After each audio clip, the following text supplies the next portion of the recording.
Welcome to another episode of IBSC Exploring Boys Education, a regular podcast in which we engage with the ideas that are shaping the landscape of boys' education. I'm Bruce Collins, IBSC Director of Member Engagement, and it's a real privilege to be your host. We are introducing a new format in this episode as we grapple with an important topic for boys' schools. This episode will be the first of a two-part series in which we explore reaching, teaching, and succeeding with boys of color. Before we get into today's topic, however, I'd like to just take a moment to encourage you in this difficult time when schools around the world are facing upheaval and disruption because of the COVID-19 pandemic. We at IBSC marvel at the work you all continue to do for your boys as you navigate a new way of being. Remember that we are here to support you, your school, and your work with boys. In November 2019, St. Albans School in Washington, D.C., in collaboration with Gilman School and Baltimore Collegiate, hosted the first of what we hope will become regular events on the IBSC conference calendar. The Reaching, Teaching, and Succeeding with Boys of Color conference opened the door to much challenge and debate for the delegates assembled there. These meaningful conversations have spilled over and sparked dialogue in many corners of the coalition.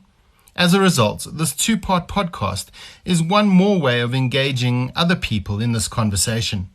We'll hear more about the conference itself from Sherry Rusher, Dean of Students at St. Albans School, in Part 2. Part 1 focuses on the conversations I was privileged to have with Jack Pannell, Dr. Joseph Nelson, and Dr. Randall Kennedy, and will create a foundation for boys' schools with regards to reaching, teaching, and succeeding with boys of color.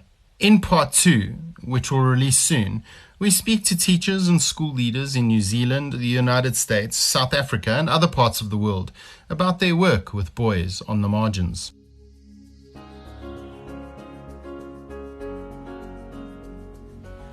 In engaging in this conversation, I am reminded of what Bell Hooks says in Teaching to Transgress. The classroom remains the most radical space of possibility in the academy. Education was about the practice of freedom.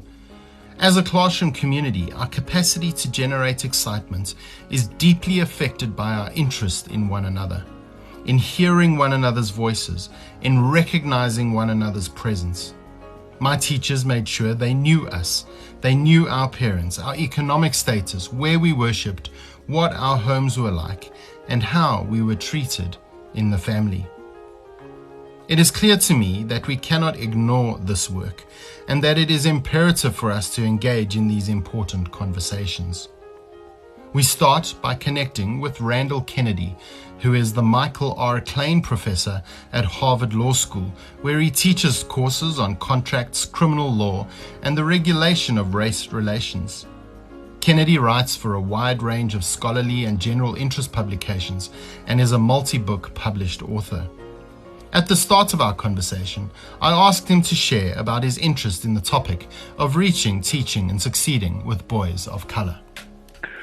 Well, I should say that much of what I think about this has to do with not so much with my professional experience. I mean, I'm a professor at a law school, so the students with whom I interact are considerably older than the students with whom colleagues in secondary schools interact. And I often say that colleagues in secondary schools have a much more difficult job because I teach young adults, and I don't have to interact with their parents.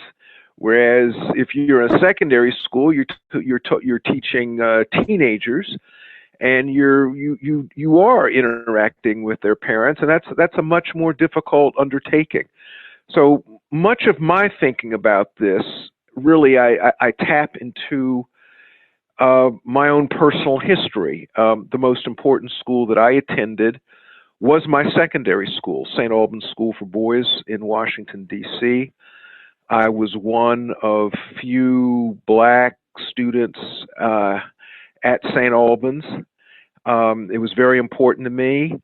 I have kept in touch with my teachers and with St. Albans as an institution, and have maintained an interest in the education of boys and the education of boys of color in particular at private elite schools, but it's not part of my day-to-day teaching. Like I said, I have stayed in touch with my former teachers. I was on the board at St. Albans for a number of years, and I mean with colleagues, with friends who've sent their kids to schools. I have two boys. I have three children, a girl and two boys. Two of my boys went to a independent all-boys Catholic school in Needham, Massachusetts. A wonderful school, St. Sebastian's School.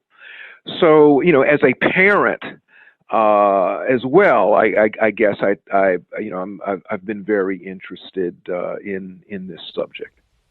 I asked Randall to give his views on the importance of this work in schools. It's important that we're having these conversations because we still confront real problems of all sorts.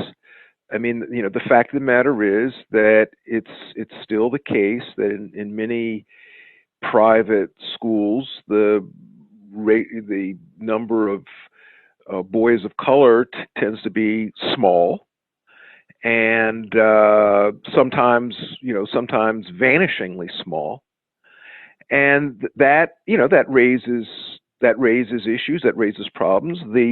You talked of history. I mean, the fact of the matter is the history of boys of color at elite secondary schools. It's not a long history, and in certain ways, the kids at these schools, the boys at these schools, in certain ways, we're still in the pioneering stages in many respects. It's not like we have a long, deeply developed history. We're still experimenting. We're still trying to find our way, and the only way in which we can accomplish that is through discussion, through experiment, through debate, to try to figure out methods and best methods. Next, Randall reflected on the challenges that boys of color face in their pursuit of education. There are many. I mean, one, let's suppose, and here again, I'm pulling on my own. I'm going autobiographical here. So you grow up in a neighborhood, and I grew up in a predominantly black but thoroughly working class, settled, good neighborhood. But I was to go to St. Albans. I went across the city. I left my neighborhood. I left the kids with whom I had grown up, with whom I'd grown. I was going someplace else, and so I'm leaving what's familiar to me. I'm going to new surroundings. And for a youngster, that can be a real big deal. There were feelings of, my friends in my neighborhood say to me, well, Randy, why are you leaving? Why are you leaving us? Are you abandoning us? Are you ashamed of us? Or, are you too good for us? I mean, those are the sort of questions that I got, and that I know for certain that other boys of color get. And then when they go to, so that's what they get. That's what they get in their own neighborhood, and there's a certain amount of alienation that sometimes arises, and that can be tough on a youngster. And then so then they go to the new place, and in the new place, they are talking with youngsters who, have been sometimes they've been socialized quite differently. And they, sometimes they like, very different music. Their aesthetic sensibilities are different. They maybe they haven't been around boys of color before, and they might ask questions which they could be perfectly innocent questions, but maybe they come off sort of awkwardly. And so these are some of the issues that come up. You go to a different school. You're a boy of color. You go to a different school. There are not many other boys of color in your class. You feel like you're sticking out. And then, of course, with any youngster, I don't care who the youngster is. If you're growing up, you're going to class, you're trying your best, you're in a competitive environment, things come up. There are misunderstandings. There are, mistakes made, and under the best of circumstances. Now, a mistake is made, or somebody says something. Well, is this just the sort of thing that, happens? Everybody makes mistakes. Everybody says something that comes out the wrong way some of the time. Or is this something that is aimed at me? And that raises a lot of anxiety. Was this teacher dismissive with me because I'm black? Or was this teacher dismissive because the teacher is excessively dismissive? If this teacher gave me a bad mark, or, by the way, if this teacher gave me an extremely good mark, well, is that just the teacher's impression of my effort and my achievement? Or do we have, is there some sort of bias one way or the other, playing into this? Well, I mean, these are questions that are difficult for adults, for goodness sakes, much less people who were 12, 13, 14, 15, 16. In considering reaching, teaching, and succeeding with boys of color, I asked Randall to reflect on the pitfalls of which schools need to be aware when approaching this work. A colleague of mine often used to say that we don't know what we don't know. Randall gives us some insights into where some schools might be getting it wrong. One thing is, I am really happy to see schools, in my country, in the United States, and obviously, around the world, are very concerned about this, are thinking about it, are putting resources into it. That's really good. I'm glad about that. At the same time, when we try to, virtues can be vices.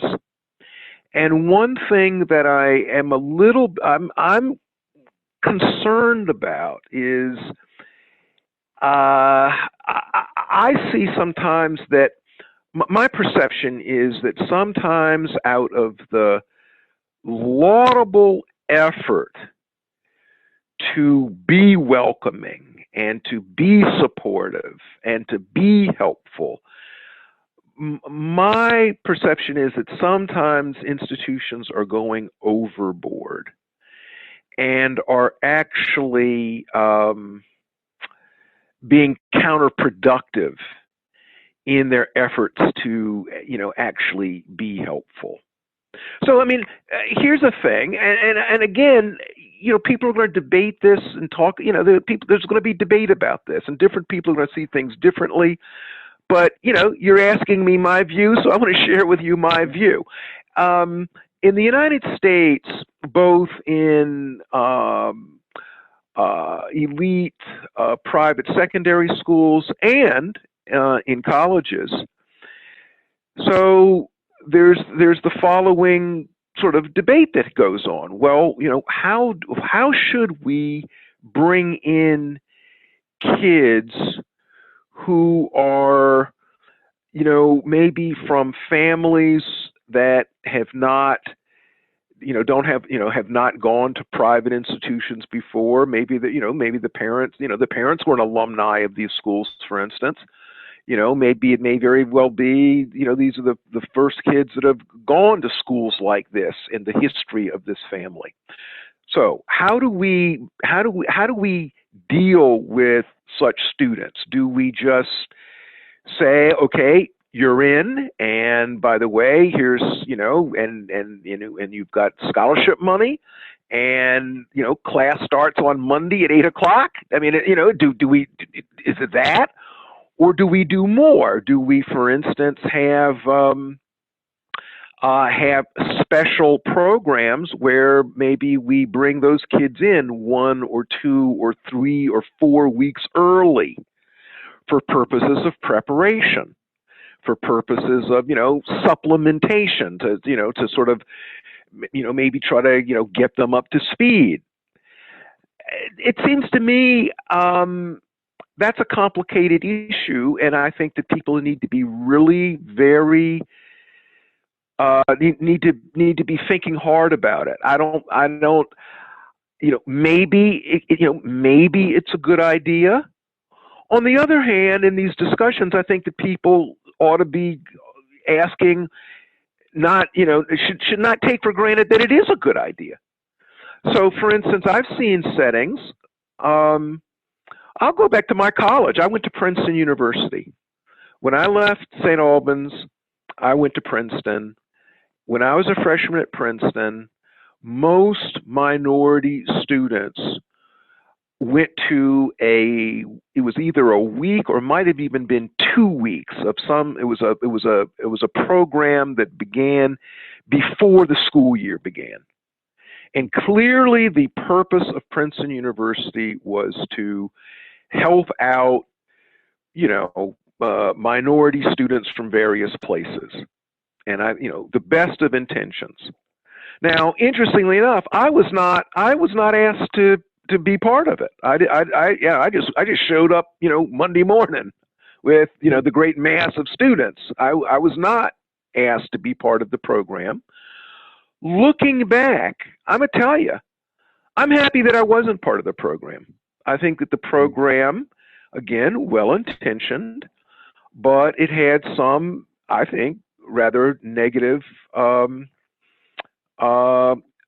side effects. So, for instance, one side effect was you created a community of people. You had young people. They're going to be part of a class. You created a subset of people who hung out together, got to know one another. They were all racial minority people. So you created a subset before the class got there. Now, you create a subset, well, okay, fine, but that subset, of course, is going to remain a subset.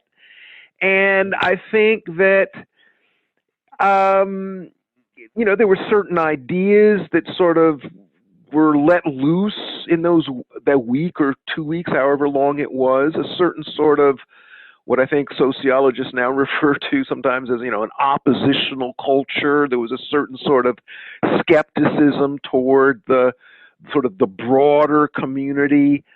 There was a certain sort of cliquishness that had been inculcated.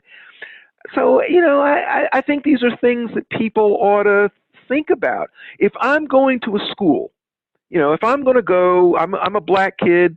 I come from a predominantly black neighborhood, let's say, and I'm going to a elite school. Well, when I show up, how differently do I want the people to treat me? Do I want to just be, a regular, hey, I'm a student just like every other student here, and I want to rise or fall or, distinguish myself like everybody else? Maybe I don't want to be treated all that much differently. Maybe I don't want to have been put in a club that, marks me in some sort of way. So, I think that these are all questions that we need to really think about hard and be willing to maybe experiment and, look at it in different ways. I think sometimes that in my experience, various ideas sort of get to be the fashionable ideas, the in ideas, and people assume that, those are the good ideas. Well, sometimes they're good ideas, but not necessarily so. Coming out of this part of the conversation, I asked Randall to suggest how boys' schools might work towards becoming more inclusive spaces. Point number one. I mean, I think there's certain just sort of fundamentals that go for students, and frankly, I don't care who the students are, where they come from, rich, poor, whatever. You have a selection process. You select people who you think are going to, be able to make it and who are going to be able to make a contribution to your community, and you think your community is going to be able to make a contribution to them. So it seems to me that needs to be there front and center. You bring in people who you're very confident are going to be able to cut it. After that, you have high expectations. And by the way, I don't think that there should be any sort of, there shouldn't be any subterfuge. There shouldn't be any sort of pretense. I think that you can contribute to this community of young scholars. That's why, we've made this scarce opportunity available to you. We want to help you do that, just like we want to help every other person in this community blossom. We want to help you blossom. We expect for you to blossom. I want to communicate from day one, high expectations. I think it's a real problem if you have a school in which year after year after year, there is a disproportion of racial minority kids in the last fourth of the class, and very, very few, vanishingly few minority kids that are winning, academic prizes and are at the top. I mean, these students are not blind. These students are not, they're attentive. They get it. They see what's, they pick up on things. And I think that is I get the sense sometimes that that's the way it is at some of these schools. The athletes, some of the prize athletes, racial minority kids, nice kids, wonderful kids, but they're near the bottom of the class. Well, if you go to school for 4 years and you get habituated to the minority kids being at the bottom of the class, that's not a good lesson that a school wants to be imparting to anyone, to the white kids or the minority kids. My conversation with Professor Kennedy gives us a good foundation for the next conversation, in which I was privileged enough to engage with Jack Pannell, who is the Executive Director of the Baltimore Collegiate School for Boys, and Dr. Joseph Nelson, Assistant Professor in the Department of Educational Studies at Swarthmore College, and affiliated faculty with the Black Studies Program and the Gender and Sexuality Studies Program. He is also a Senior Research Fellow with the Center for the Study of Boys and Girls' Lives at the University of Pennsylvania. As I started my conversation with Jack and Joseph, they helped contextualize the conversation for us. Jack's opening thoughts are insightful. I'm taking a deep breath. I hope Joseph's taking a deep breath. I think for reaching, teaching, and succeeding with boys of color, we really have to go back into an era where so many schools, at least in the U.S. context, were devoid of boys of color, and what life was like for one or two or three boys of color to be on a campus of people who don't look like them. I was one of those boys in my early life, not at a boys' school, but I was one of the first Black kids to desegregate public schools in Dayton, Ohio. And so I went to an all-white school as a sixth grade kid. And, I experienced a lot of things that a kid should not have to experience at that age. Now that's in the 70s and 80s. Now we're 40 years away from that. And it's still on many, many campuses are a small minority of boys of color in a predominantly white campus, white setting. And then there are other schools that have done tremendous work in diversifying their school population, school community, with students from all walks of life. And I believe that's been an amazing asset for those schools, because the boys in that environment are experiencing the world as it is, or as it should be. That means a diverse world. There are many cities around the world that are extremely diverse: New York City, London, Sydney to some extent, and there are people working along side by side with each other. And I think that it's our moral responsibility as school leaders, as teachers in school environments, to understand what it's like to reach, teach, and succeed with boys of color. And I too can speak from my own experience in high school in Milwaukee, Wisconsin, being one of very few boys of color in a predominantly white, all-boys Catholic Jesuit high school. And seeing that experience as one that this particular learning environment needed to be especially attuned to, because there were so few of us, and our experiences were going to be very different from our peers. And what I experienced in that context was a lot centered around questions that I take up now as a university professor, researcher, scholar, around relationships with boys of color, and how that becomes a critical window into seeing them as more than oftentimes the negative stereotypes associated with their race and gender that get used as a lens for teachers to view them as potentially problems or a disruption, or boys to not let into particular kinds of learning environments. So I see relationships as a critical kind of medium through which teachers and other educators can reach and teach and succeed with boys of color in light of these lines of difference around race and class in particular that we're often navigating within these spaces. So those relationships allow us to see young boys of color, Black boys in particular, outside of these narratives that are often perpetuated about them. I asked Joseph and Jack to comment on the pressure marginalized boys feel to assimilate into a dominant cultural expression in a school.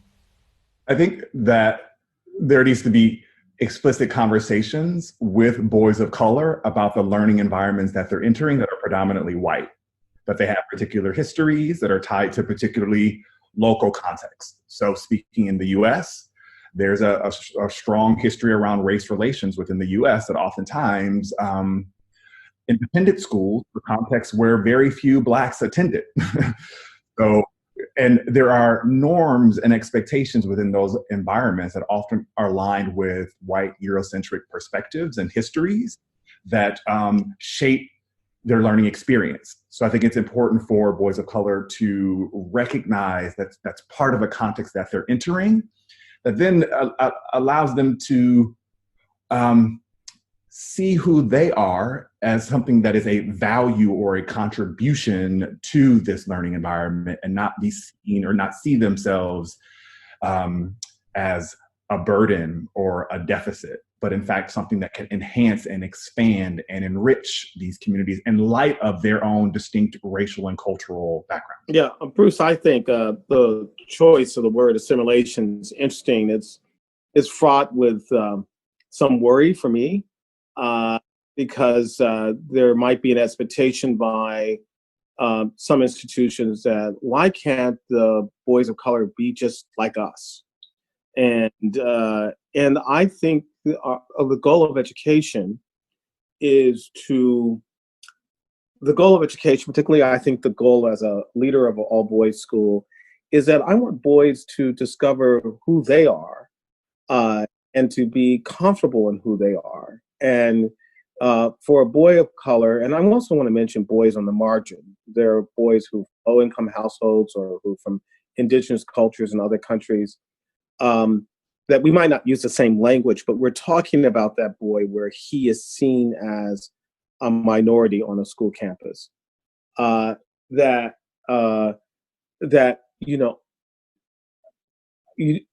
when a boy walks through the doors of your schools around the world, a boy of color, he is probably shedding a part of himself to walk in that door every single day.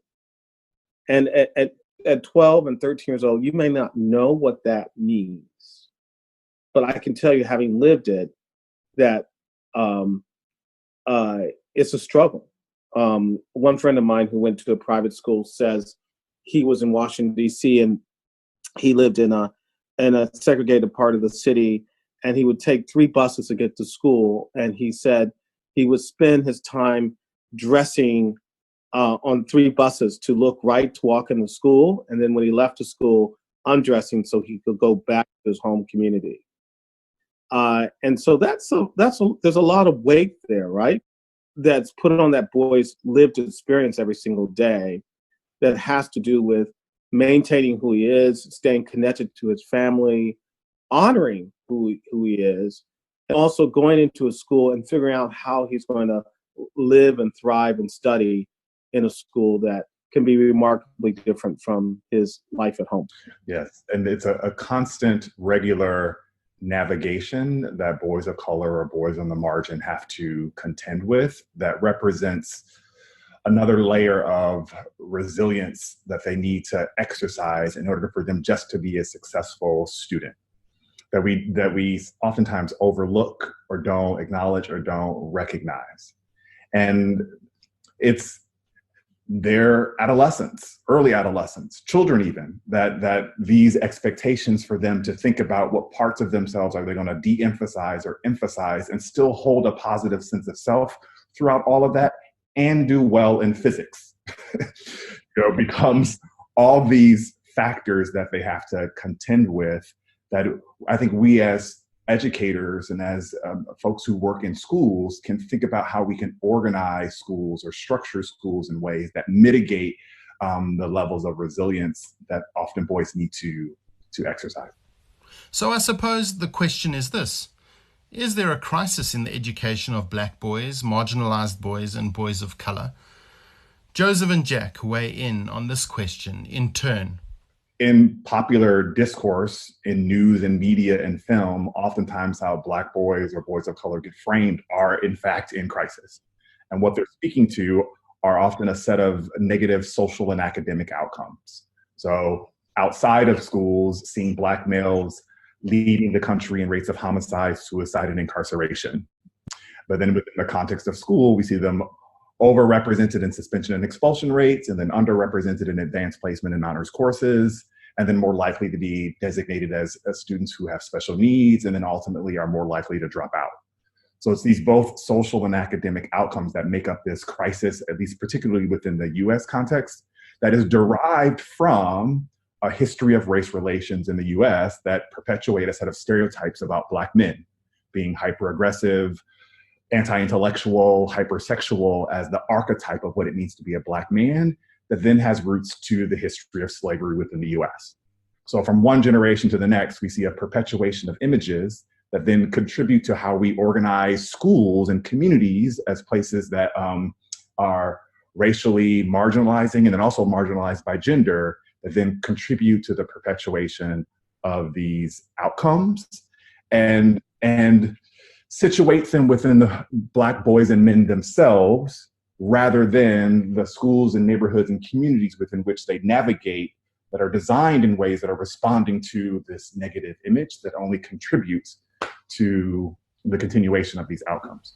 Clearly, the intersection between gender and race is important to acknowledge in this conversation.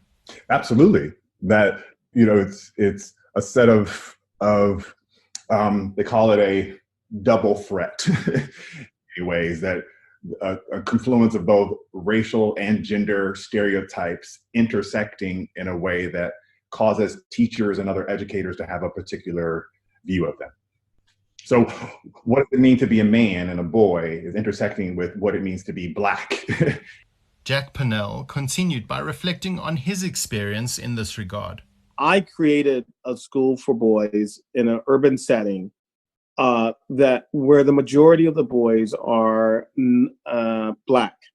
98% of our boys are boys of color, and they're African American.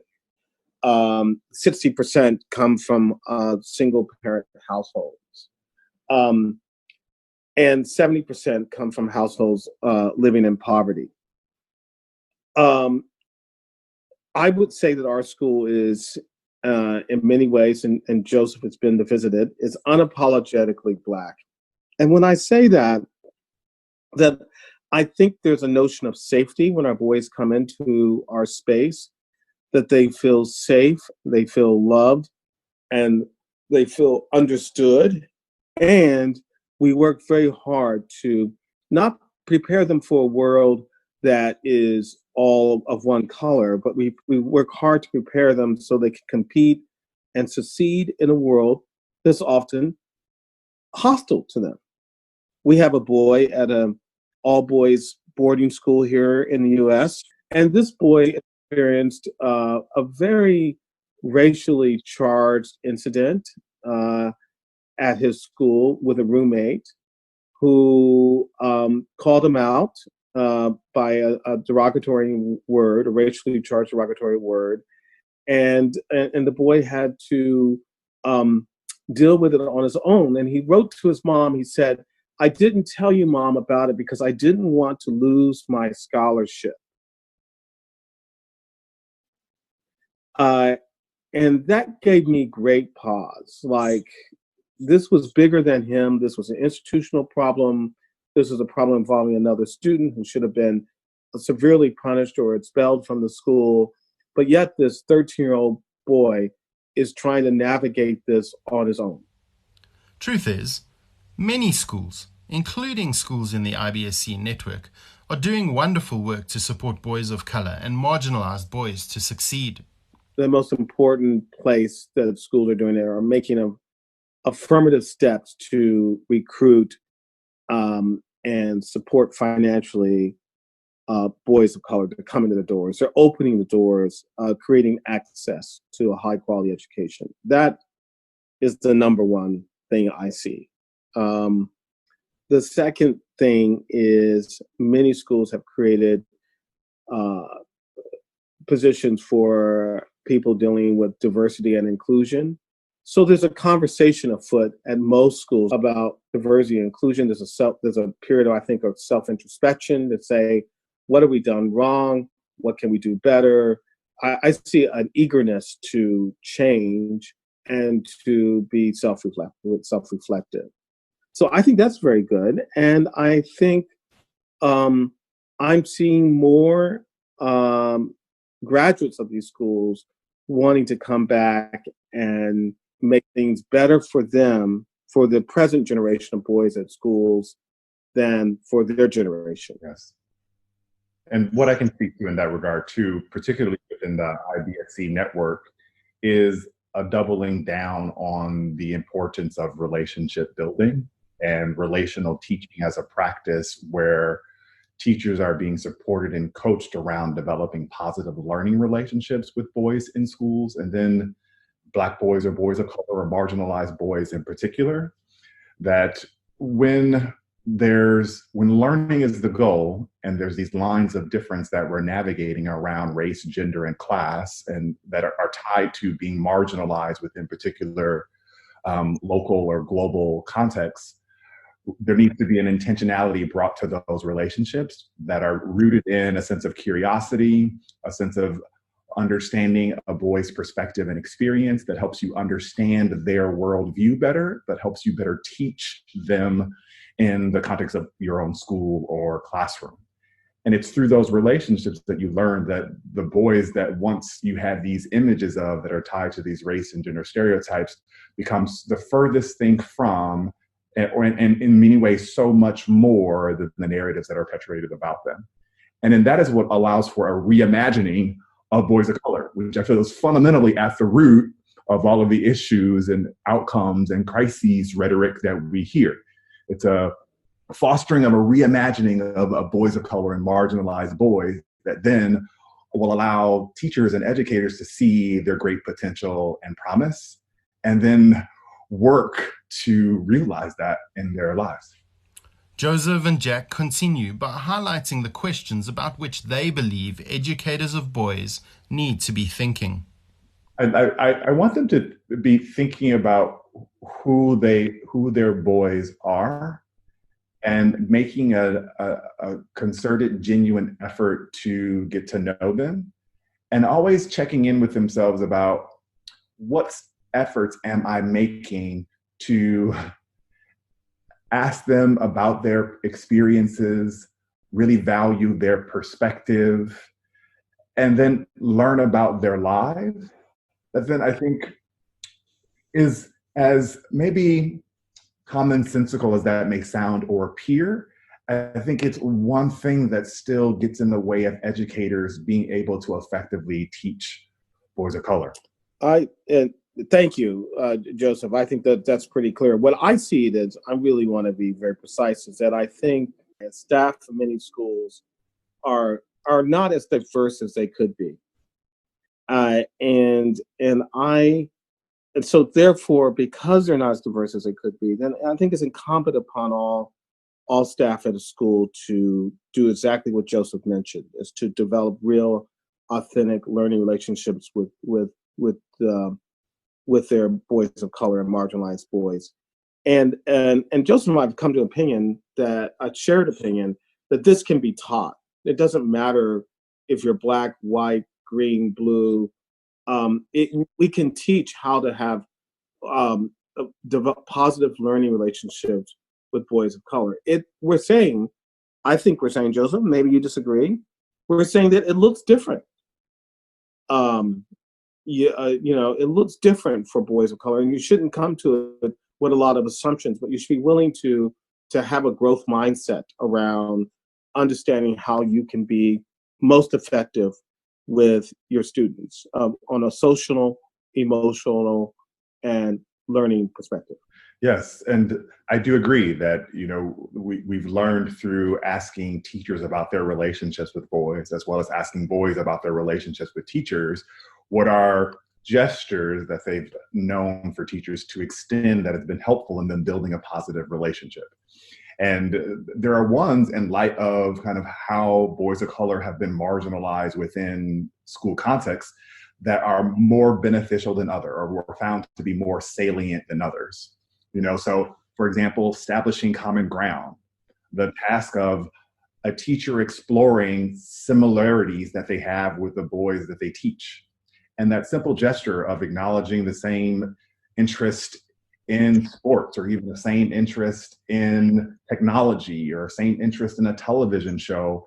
It's just this simple gesture that allows the teacher to see themselves in the boy, and then the boys also allow themselves to see themselves in their teachers. And so that is one kind of relational gesture that teachers and boys talk about being extended in those relationships, that then becomes especially salient for Black boys, or distinct to Black boys, in light again of these differences that they're navigating. School policy and other structural concerns and ways of being in a school space impact the experience boys have in that space. In particular, this is true for marginalized boys and boys of color, when one considers things like teacher expectations, school discipline policies, and special educational referrals. Those I've come to recognize through the research literature as the policies or institutional practices within schools that are inflicting the most harm on boys of color or marginalized boys. So what are the ways in which we can adapt or modify these practices within schools to make them more equitable so that schools aren't operating in more disproportional ways around school discipline, or teachers' expectations of boys being more skewed towards the negative end, or even how we determine what actions or behaviors dictate a student indicating a special need. So all of those specific policies as examples of ones that are inflicting the most harm, we need to revisit, and provide more support for teachers and administrators around how can we implement these practices in more equitable ways that then allow boys to be more of who they are and not become a place that continues to be another context in their life where they're being marginalized. So do you think, Joseph, we can give a very specific example that will help our listeners to kind of, what comes to my mind is the clash on campuses between free speech and hate speech. And if a student, a boy of color, responds with violence toward, an epithet that's used against him, that boy is likely to be expelled for being engaged in a fight, whereas the boy who used the word might receive a different kind of consequence. And these are delicate matters. I mean, there are no easy solutions around it, but we teach our boys all day long: use your mouth and your head rather than your hands and your arms. And we spend years trying to teach our boys that every matter doesn't have to be resolved through a physical altercation. But there are times where it seems to me a boy gets pushed over the edge, and that's what he knows to do. Is that fair, Joseph? What do you think? Yeah, absolutely. And I think along with that, another quick example is just a young boy of color expressing excitement around a novel lesson that's about to take place. So it could be in a middle school classroom, elementary school classroom, and they're about to do a volcano experiment. And the boy is being excited and demonstrating his excitement through bopping around in their chair. And that action being perceived by the teacher as a possible threat. He's going to knock over the volcano. He's going to disrupt the activity in some way. And so we're going to have to derail it or discontinue it. But yet see that action, that behavior as a form of excitement that he or she could harness towards the implementation of this novel experiment that they're about to conduct. So it's just yet another example of, at least that example maybe falls into the teacher expectation category, that then if we can shift teachers' thinkings of the Black boys or boys of color in their classrooms, we're more likely to see those actions as an expression of excitement, intellectual curiosity, promise, potential, that then we can harness towards their learning and the learning of their peers. In wrapping up, I asked Jack and Joseph to share an encouragement for educators of boys as they consider mindfully the task of reaching, teaching, and succeeding with boys of color. I think there are two things that I think that schools should actively be thinking about. One is convening conversations often with the boys of color and their parents, and just an open forum where nothing's decided as much as people are heard. I think when people feel heard, and I'm seeing this happening across schools across the world, a whole different kind of institutional posture can come about if we just listen very carefully to our families and not listen like I'm going to solve every problem you possibly have, as much as how do we solve this problem together? And so I think convening the boys, convening their parents and other stakeholders in ongoing conversations about life at your schools is, as a boy of color and a marginalized boy, will go a long way in making real change. And I guess I would offer an extension of what Jack just shared for teachers and educators broadly within schools, that boys are inclined to be open to, I guess, being seen in the sense that let curiosity rather than fear be the starting point through which you support your boys. That I think that is one thing I see is oftentimes just a paralysis of teachers that then are afraid in many ways to kind of reach out and extend, that it's replacing that fear, and even that fear that is well-meaning in that there's a genuine interest to support them well, but with curiosity and seeing the possibility and potential that they have and can bring to their school communities. So it's a vote of courageous curiosity about the boys in their lives. I'm sure you'd agree that there's so much food for thought in this episode.